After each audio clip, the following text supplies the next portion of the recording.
बच्चों dedicated front corridor corporation of India limited यानी कि DFCCIL के अंदर जूनियर मैनेजर, एग्जीक्यूटिव और MTS के पदों को लेकर के वैकेंसीज का एक नोटिफिकेशन रिलीज किया गया है। तो इस नोटिफिकेशन के अंदर क्या क्या है, कितनी वैकेंसीज है, क्या आपका यहाँ पर एज मांगा गया है, क्या यहाँ पर पैटर्न जो है एग्जाम का रहने वाला है, तो सभी चीज़ों को डिटेल में देखते हैं इस वीडियो के अंदर।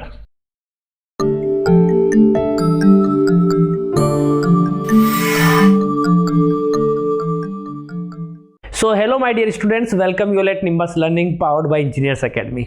जैसा कि बच्चों आपको पता है DFCCIL के अंदर भी वैकेंसीज का आगाज हो चुका है और इसका जो नोटिफिकेशन है वो भी आपका रिलीज कर दिया गया है। मैं आपको सबसे पहले बता दूं बच्चों, DFCCIL जो है वो DFCCIL जो है बच्चों is a schedule a public sector undertaking under the administrative control of government of India, ministry of railway, यानी रेल मंत्रालय के अंदर ये आती है और ये बहुत ही अच्छी PSU है बच्चों। यहाँ पर अगर आपकी एक नौकरी लग जाती है तो आपकी जो लाइफ स्टाइल है वो बहुत ही बढ़िया रहने वाली है। मैं आपको बता दूं बच्चों यहाँ पर कि एग्जाम्स का जो डेट है ना, क्या डेट यहाँ पर रहने वाली है, तो जब आपके फॉर्म जो opening date of for online registration of application वो 18 जनवरी से आपका स्टार्ट हो जाएगा 2025 से, ठीक है। And closing date of online registration of application and submission of online fees जो है बच्चों 16 फरवरी 2025, यानी पूरा लगभग आप देखा जाए तो एक महीने का टाइम यहाँ पर आपका रहेगा। उसके बाद dates of opening the window for application form correction, छोटा मोटा करेक्शन करने के लिए आपको 23 फरवरी 2025 से लेकर के 27 फरवरी 2025 तक विंडो ओपन रहेगी। फिर tentative schedule for first stage computer based CBT 1 जो इसमें होगा आपका वो अप्रैल 2025 यहाँ पर टेंटेटिव इन्होंने दे रखा है। उसके बाद स्टेज 2 CBT 2 के लिए जो इन्होंने है वो अगस्त का डेट इन्होंने दे रखा है, अगस्त 2025 में कभी भी हो सकता है। और tentative schedule for physical efficiency test, इसमें ये भी होने वाला है, MTS के कुछ पद है बच्चों, ठीक है, वो अक्टूबर नवंबर 2025 में इन्होंने टारगेट बनाए। तो लगभग ये मान के चलिए कि जनवरी से स्टार्ट होकर के नवंबर दिसंबर तक ये कहानी आपकी चलेगी। तो 2025 में ये कहानी को ये क्लोज कर देंगे, लेकिन स्टार इन्होंने लगा दिया। इसका मतलब ये है कि ये थोड़ा सा डेटेड को जो डेट है उसको चेंज भी कर सकते हैं, वो इमरजेंसी केस में होता है ऐसा, ठीक है। चलिए नेक्स्ट मैं कुछ इंपॉर्टेंट जो पॉइंट्स है बच्चों उन्हीं को लेकर के यहाँ पर डिस्कशन करूंगा। ये सबसे पहले जूनियर मैनेजर फाइनेंस के अंदर 3 वैकेंसीज है। मैं इसकी बात नहीं करूंगा क्योंकि हम लोग टेक्निकल की बात करते हैं, जनरली CA और CA में यहाँ पर मांगा गया है क्वालिफिकेशन के अंदर, ठीक है। मेन जो मुद्दे की बात है बच्चों ये वाली बात है, पोस्ट जो है आपकी एग्जीक्यूटिव है और सिविल के अंदर सबसे पहले पे स्केल देख लो बच्चों, स्केल जो है 30,000 से लेकर के 1,20,000 EO लेवल IDA पे स्केल है, ठीक है। यहाँ पर आपका एग्जीक्यूटिव सिविल जो है इसकी टोटल 36 वैकेंसीज है और यहाँ पर क्या दिया हुआ है बच्चों, अनरिजर्व्ड की 16, SC 5, ST है ना, टोटल ये आपका डिवाइड कर रखा है इन्होंने। यहाँ जो क्वालिफिकेशन मांगी गई है वो 3 years diploma in civil engineering, civil engineering transportation, civil engineering construction technology या पब्लिक हेल्थ आपका हो, वाटर रिसोर्सेज हो from a recognised university institute with not less than 60%। बस ये कहानी आप ध्यान रखें कि डिप्लोमा के अंदर आपकी 60% जो है होनी चाहिए। अब बच्चों के डाउट आता है सर डिग्री वाले, बच्चों यहाँ लिखा हुआ है, आगे मैं आपको दिखा दूंगा, डिग्री ऑल्सो एलिजिबल। तो जिसके पास डिग्री है यानी डिप्लोमा से हायर जो क्वालिफिकेशन किसी के पास है, अगर MTech भी है तो वो भी यहाँ पर जो है बच्चों एलिजिबल हैं, ठीक है। चलिए आगे बढ़ते हैं हम लोग। नेक्स्ट जो वैकेंसी है ये एग्जीक्यूटिव है इलेक्ट्रिकल के अंदर, ठीक है। टोटल वैकेंसी 64 है बच्चों, इलेक्ट्रिकल की तो और ज़्यादा वैकेंसीज है। यहाँ पर मांगा क्या गया है, 3 year diploma in electrical, electronics, electrical and electronics, है ना, मतलब इलेक्ट्रॉनिक्स भी एलिजिबल है, ट्रिपल जो होती है वो भी एलिजिबल है और इलेक्ट्रिकल भी एलिजिबल है। पावर सप्लाई में हो, इंस्ट्रूमेंटेशन एंड कंट्रोल में आपका हो बच्चों EIC जिसको अपन बोलते हैं, ठीक है। उसके बाद इंडस्ट्रियल इलेक्ट्रॉनिक्स एंड इंस्ट्रूमेंटेशन, ये EIC आ गया आपका। Applied electronics, digital electronics, instrumentation, power electronics and control system from a recognised university institute with not less than 60 degree, 60 degree तो सॉरी 60% तो यहाँ पर आपकी परसेंटेज होनी ही चाहिए डिप्लोमा के अंदर, यहाँ भी डिग्री ऑल्सो एलिजिबल, ठीक है। फिर एग्जीक्यूटिव आता है signal and telecommunication, 75 vacancies है बच्चों, और ज्यादा है भैया, देखो यहाँ कितनी थी टोटल 64, यहाँ 75।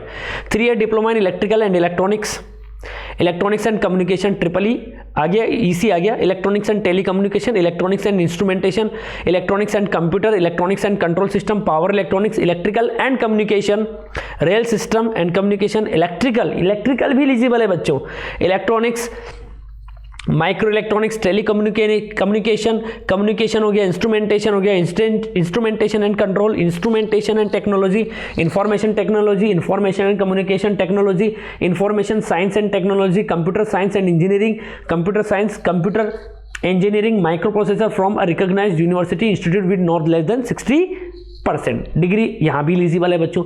उसके बाद आता है बच्चों मल्टीटास्किंग स्टाफ, जो कि ITI वालों की वैकेंसी है बच्चों। और मैं आपको बता दूं इसका भी पे स्केल ठीक है, मतलब बढ़िया है, 16,000 से लेकर 45,000 N111 IDA पे स्केल है, ठीक है। यहाँ पर टोटल 464 वैकेंसीज है बच्चों, और यहाँ लिखा हुआ है matriculation plus minimum 1 year duration course completed act apprenticeship ITI approved by NCVT या SCVT with not less than 60% marks in ITI आपके पास होना चाहिए बस, है ना। यहाँ दिया हुआ है, कोई ट्रेड वगैरह यहाँ पर फिक्स नहीं है, क्यों नहीं, क्योंकि ये MTS की पोस्ट है बच्चों, है ना। सभी बच्चे यहाँ पर अप्लाई कर सकते हैं, बस उनके पास ये होना चाहिए। चलिए आगे हम लोग बात करते हैं बच्चों मेन क्राइटेरिया, जो मेन पॉइंट्स है वो मैं आपको बता रहा हूँ यहाँ। The applicant should possesses the essential qualification as on the closing date of online registration, यानी 16 फरवरी 2025 से पहले तक आपके पास आपकी डिग्री या आपका डिप्लोमा कंप्लीट हो जाना चाहिए, ठीक है। Qualification on the closing date of online registration are not eligible to apply, उसके बाद या closing date of online registration उसके बाद वो एलिजिबल नहीं होंगे। Candidate having BE BTech ME MTech plus करके, है ना, integrated dual degree in engineering, है ना, ड्यूल डिग्री वाले भी यहाँ पर एलिजिबल है ना। BE BTech in relative discipline is also prescribe, ठीक है। यहाँ देखो engineering degree can be BE BTech BSc engineering 4 साल, ये एलिजिबल है बच्चों यहाँ पर, ठीक है, बिल्कुल उनको यहाँ पर इन्होंने माना है। उसके बाद यहाँ पर आगे बढ़ते हैं बच्चों हम लोग। देखो ये टोटल है ना रेस्पेक्टिव ITIs जो है टेक्निकल, ये सारा सिस्टम आपको दिया हुआ है यहाँ पे, है ना। मेरे हिसाब से आपको बात समझ में आ गई होगी। तो डिग्री भी आपका यहाँ पर एलिजिबल है बच्चों। आगे बढ़ते हैं हम लोग, नेक्स्ट जो आते हैं एज लिमिट पर, है ना। तो the age limit for different levels of post, है ना। तो देखो जूनियर मैनेजर के लिए 18 से 30 है, एग्जीक्यूटिव की भी 18 से 30 है बच्चों, MTS की 18 से लेकर के 33 तक है, ठीक है। एज रिलैक्सेशन जो है वो SC ST को 5 साल का दिया है, OBC नॉन क्रिमिनल को 3 साल का दिया हुआ है, और PWBT जो कैंडिडेट्स है ना उनको जो है 10 ईयर्स का, है ना। बाकी ये अलग अलग कैटेगरीज के हिसाब से इन्होंने दे रखा है, ठीक है। ये आपका एक्स सर्विसमैन का कहानी हो गया, ठीक है बच्चों। चलिए आगे बढ़ते हैं नेक्स्ट पॉइंट पर। इसके बाद अगर मैं बात करूं आपसे बच्चों, तो ये देखिए ये आ गया, देखो selection process for various post, है ना। देखो अलग अलग पोस्ट का क्या रहने वाला है। जूनियर मैनेजर जो फाइनेंस है उसमें कंप्यूटर बेस्ड CBT 1 होगा, CBT 2 होगा, उसमें फिजिकल एफिशिएंसी टेस्ट नहीं होगा, डॉक्यूमेंट वेरिफिकेशन होगा और मेडिकल होगा, ठीक है। इसी तरीके से एग्जीक्यूटिव सिविल, है ना, एग्जीक्यूटिव इलेक्ट्रिकल और executive signal and telecommunication common रहेगा। CBT 1 होगा, CBT 2 होगा, फिजिकल नहीं होगा, यहाँ पर डॉक्यूमेंट होगा और डायरेक्ट मेडिकल टेस्ट होगा। मल्टीटास्किंग के अंदर एक और चीज़ ऐड की गई है बच्चों, फिजिकल एफिशिएंसी टेस्ट, थोड़ा सा दौड़ वगैरह, है ना, वो चीज़ आपको कराई जाएगी, तो थोड़ा सा उसके लिए भी आप लोग तैयार रहेंगे।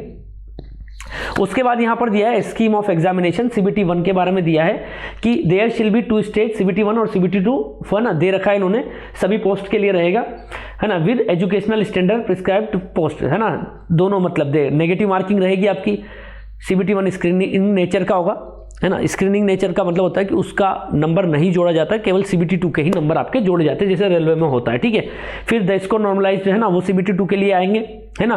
फिर ये कितने बच्चे आएंगे वो सारी कहानी है, इनसे भी हमें कोई मतलब नहीं है, ठीक है। देखो ये सिलेबस के बारे में दे रखा है कि first stage CBT 1 will consist 100 MCQ, है ना, मल्टीपल चॉइस क्वेश्चन होंगे, 1 मार्क का प्रत्येक होगा, 90 मिनट का होगा, 120 मिनट फॉर एलिजिबल, वो अलग कहानी हो गई, ठीक है। 90 मिनट का होगा। सिलेबस ये दिया हुआ है जो रेलवे के अंदर होता है उसी तरीके से।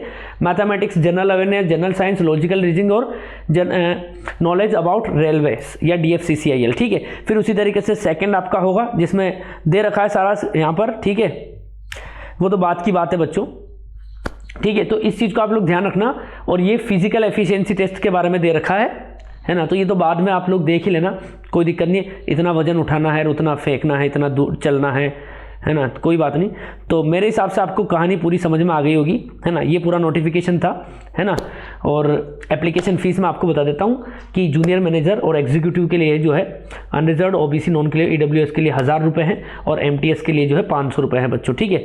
बाकी तो कोई मेजर पॉइंट्स ऐसा नहीं है जो यहाँ पर आपका होगा बच्चों। ये बहुत अच्छा मौका आपके पास है। RRB JEE की आप ऑलरेडी तैयारी कर भी रहे हैं, तो CBT 1 आपने काफ़ी अच्छा किया भी होगा।